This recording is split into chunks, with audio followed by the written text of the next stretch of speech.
Mr. President, last year, 2013, marked the 10-year anniversary of the completion of the historic campaign to double funding for the National Institutes of Health. Beginning in fiscal year 1998, I worked with Congressman John Porter and Senator Arlen Specter in our leadership roles on the Appropriations Subcommittee on Labor, Health and Human Services and Education. In that year, 1998, funding for the National Institutes of Health was $13 billion. By fiscal year 2003, we had increased NIH funding to $27 billion. We doubled funding in 5 years. We said we were. We laid out a plan under both Republican and Democratic administrations, and we got it done. That was an historic milestone for biomedical research in the United States. Truly, increasing our nation's investment in NIH was a bold statement of our nation's commitment to retaining our standing as the undisputed world leader in biomedical research. And we've reaped extraordinary benefits from that investment. We reaped benefits in terms of new treatments, new diagnostics, and new jobs and economic growth that biomedical research brings. But, Mr. President, where do we stand today, Madam President, with NIH? 10 years after the historic doubling of funding for biomedical research, which did so much to advance America's economy and our standing in the world, where are we today? Well, sadly, as this chart illustrates, we're falling behind. So here we are. We got back up to where we should be by doubling the funding. And since that time, it's basically leveled off. And we're now short about $8 billion, below where we would be if we had just kept up with inflation. So NIH has lost about 20% of its purchasing power at that time. Success rates for applicants fell from the traditional 25 to 35% range to just 16% last year, 2013. Promising research was not funded. Many young scientists had no choice but to find other occupations, and this has had profoundly negative consequences. Our biomedical pipeline is clearly showing the negative effects. So today I'm introducing a bill that allows us to find common ground on a bipartisan basis to jumpstart our reinvestment in the National Institutes of Health and ensure America's leadership in biomedical research. Now, Republicans and Democrats may disagree on what level of revenue is appropriate. We disagree about the value of investing in education in order to build a stronger workforce. But I have yet to hear a senator, any senator, who disagrees with my view that federal investments in biomedical research are good for the economy and good for the country. As the chairman of the Appropriations Subcommittee that funds NIH, I get letters from senators every year requesting support for research grants, for research programs. So I can speak with authority when I say that the majority of senators from both parties believe we should be investing more strongly in NIH. And that's exactly the aim of the bill I'm introducing today. The Accelerating Biomedical Research Act makes NIH a priority in our national budget process by creating a budget cap adjustment just for the National Institutes of Health. This bill would put a plan in place for the Appropriations Committee to reverse the 10-year retrenchment in biomedical research funding over the remaining years of the Budget Control Act. Now, importantly, the Accelerating Biomedical Research Act is not an appropriation. It's not a mandatory trust fund. It's not a tax credit. The bill that I'm introducing does not score for CBO purposes because it does not spend any money now. I'm also hearing always that we should have a robust debate on the budget and our spending priorities as a country. So this bill starts that debate. So I invite senators to co-sponsor this bill if you believe, as I do, that we should change our budget to allow for biomedical research to grow in the United States. Madam President, I ask that a list of the organizations who have endorsed this bill be entered into the record at the end of my remarks. Without objection. So, Madam President, we must do this. I believe we must do this to save lives and to improve the health of the American people. I also believe we must do it because we know that investing in biomedical research creates jobs and spurs the economy. Some may say that changing the budget allows for more spending so that it should be offset by cuts to other programs. Well, to that, I can say there can be little doubt NIH funding abundantly pays for itself in expanded economic activity. Respected economists have studied this. They've estimated that for each dollar of investment in the National Institutes of Health generates anywhere from $1.80 to $3.20 in economic output. Let me just take one vivid example of the payoffs from our federal investment in biomedical research. In the year 2003, NIH completed the Human Genome Project, started about 13 years earlier. In total, the federal government invested $3.4 billion of taxpayers' money in sequencing the human gene. That project has had a truly staggering economic impact. As of 2012, it had generated $965 billion in economic activity, personal income exceeding $293 billion, and more than 4.3 million job years of employment. For every dollar that our government spent on the Human Genome Project, America has reaped $178 in economic benefit for every dollar we invested. And this is just the economic impact. The positive impact in terms of cures discovered and lives saved is incalculable. But research doesn't have to launch an entire industry to contribute significantly to our economy, as the Human Genome Project did. I'll give you an example from my home state.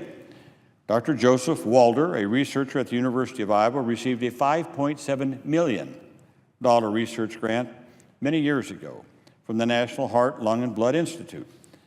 In the course of his research, he developed synthetic DNA and RNA technology. Realizing that this was a valuable research tool, Dr. Walder launched a company called Integrated DNA Technologies in 1987. Out of a $5.7 million federal investment came a company with $100 million in annual sales, employing 650 people. Now, if the creation of all these companies and products and jobs isn't enough of a reason to expect that this bill will boost the economy and lower federal deficit, I have another reason. One of the principal missions of biomedical research is to reduce and improve chronic diseases and health conditions that are a major driving force in our deficits. In 2006, economists found that a future 1% reduction in mortality rates from cancer would save $500 billion to current and future Americans. A cure for cancer, they estimated, would save $50 trillion in future expenditures. Recent estimates indicate that the economic cost of Alzheimer's disease is over $200 billion a year. That's going to rise to over $1 trillion a year by 2050 unless a prevention or a cure is found. The Centers for Disease Control and Prevention reports that annual costs from undiagnosed diabetes are about $245 billion a year. A recent study projects that by 2030, nearly 45% of the United States population will face some form of cardiovascular disease, costing a total of $1.2 trillion between now and 2030. So I could go on with examples, but no matter what I say, some will say we can't afford this bill. But Madam President, we can't afford not to do this. The status quo confronts our nation with what those in the military call a clear and present danger. The United States has been the global leader in research, but that standing is now in jeopardy. While the United States has been retrenching in biomedical research, other countries, including China, India, and Singapore, have been redoubling their investments and surging forward. Of the 10 leading countries in the field of scientific research, the United States is the only one that has reduced its investment in scientific research. Let me repeat that.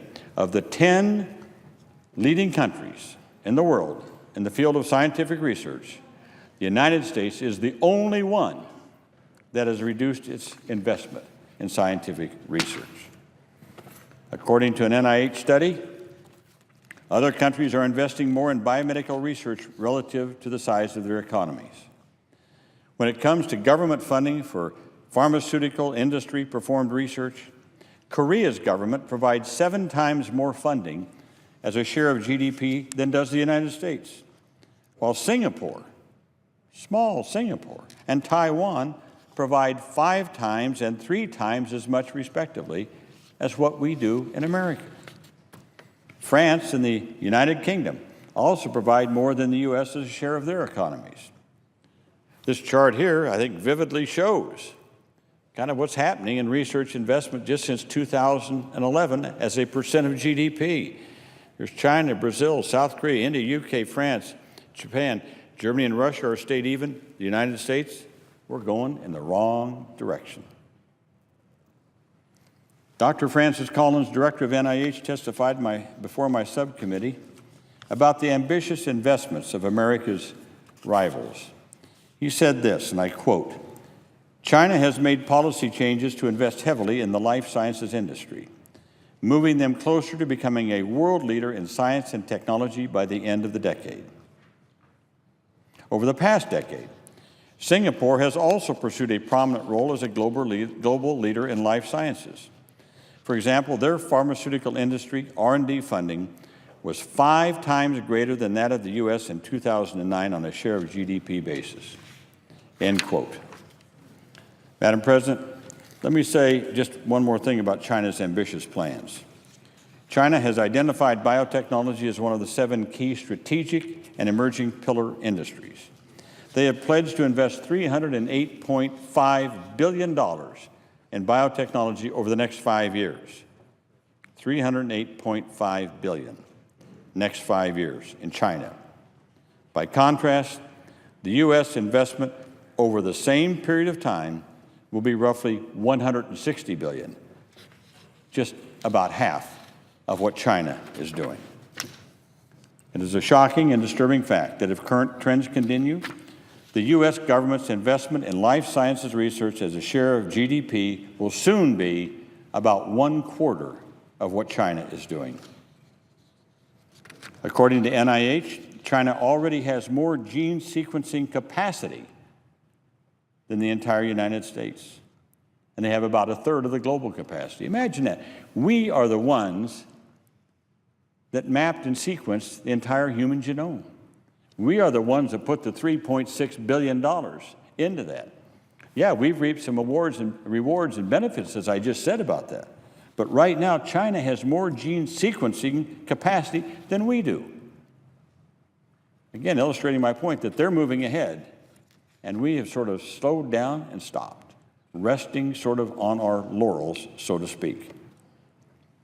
The budget caps enacted by Congress are forcing disinvestments in a whole range of priorities key to our nation's prosperity. These disinvestments are having devastating impacts across our economy: lower growth, fewer jobs.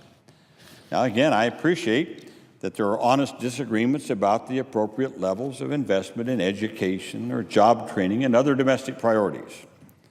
But from countless conversations with senators from both parties, there seems to be one area of broad agreement.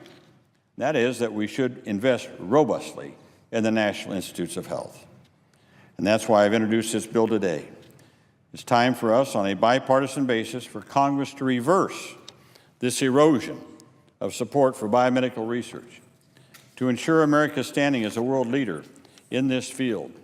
This is what we're talking about: a discretionary cap adjustment. That's what our bill would do, would allow NIH to make up for lost ground. So here's what's happened since we doubled. As I said, we've kept even. We're about $8 billion behind. By providing a budget cap adjustment, we can close this gap by 2021 and bring us up to where we should be if we had just allowed for increases due to inflation. Quite frankly, I guess I could argue that we had to do even more than that. But this is the minimum that we ought to do, a minimum to close the gap in biomedical research. So, Madam President, we have to do this for the health of our people, our economy, and our federal budget. So I urge my colleagues to join in supporting the Accelerating Biomedical Research Act. Madam President, I yield the floor.